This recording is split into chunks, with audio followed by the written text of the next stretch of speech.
যেই মন্ত্রী আমাদের নেট বন্ধ করে দিয়েছিল, দেশটাকে অন্ধকার বানিয়ে রেখেছিল কয়েকদিন, সেই মন্ত্রী জুনায়েদ আহমেদ পলক ডিবিতে রিমান্ডে থাকা অবস্থায় সে প্রতিনিয়ত কি কি চাঞ্চল্যকর তথ্য দিচ্ছে সেগুলো শুনে আসি। ডিবি হেফাজতে রিমান্ডে থাকা আসামি সাবেক তথ্য প্রযুক্তি প্রতিমন্ত্রী জুনায়েদ আহমেদ পলক বলেন, সরকার পতনের এক দফা আন্দোলনের শেষ পর্যায়ে 4 আগস্ট গণভবনে আওয়ামী লীগ এবং অঙ্গ সহযোগী সংগঠনের নেতাকর্মীদের সঙ্গে বৈঠক করেন। সেখানে আমি তৎকালীন প্রধানমন্ত্রী শেখ হাসিনাকে বলেছি, প্রয়োজনে আমাকে বলি দেন, তারপরও শিক্ষার্থীদের আন্দোলন বন্ধ করুন, তাদের দাবি দাবাগুলা মেনে নেন, তাদের মনের ভাষা বোঝার চেষ্টা করেন। এ সময় সড়ক পরিবহন ও সেতুমন্ত্রী ওবায়দুল কাদের আমাকে মারতে আসেন।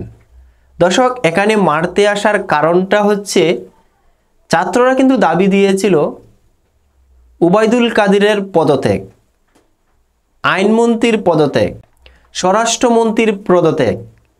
যেই সময় জুনায়েদ আহমেদ পলক বলেছে যে আপনি ছাত্রদের দাবিগুলা মেনে নেন, তখনই ওবায়দুল কাদের তাকে মারতে আসেন। যে কত বড় সাহস! আমি প্রধানমন্ত্রীর পরে, আমি সভাপতির পরে সাধারণ সম্পাদক বাংলাদেশের, আমাকে বলছে সে পদত্যাগ করতে। ছাত্রদের দাবি মেনে নেওয়া মানে আমার পদত্যাগ। ছাত্ররা তো সাধারণ সম্পাদকের পদত্যাগ চাচ্ছে, স্বরাষ্ট্রমন্ত্রীর পদত্যাগ চাচ্ছে। তারপরেই ওবায়দুল কাদের জুনায়েদ আহমেদ পলককে মারতে আসেন। জুনায়েদ আহমেদ পলককে যখন মারতে আসেন ওবায়দুল কাদের, তখন জুনায়েদ আহমেদ সাহসী ভাষায় বলে দেন, জুনায়েদ আহমেদ পলককে যখন ওবায়দুল কাদের মারতে আসেন, তখন জুনায়েদ আহমেদ পলক বলেন, আমি সাহসী হয়ে গেলাম, প্রধানমন্ত্রীকে বললাম আপনি স্টেপ ডাউন করুন।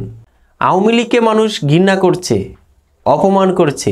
এরপর জুনায়েদ আহমেদকে গণভবন থেকে বের করে দেওয়া হয়।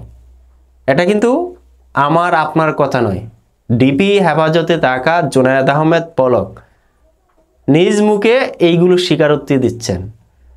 দর্শক, আপনারা দেখেছেন জুলুমকারীকে কেউ কখনো ভালোবাসে না।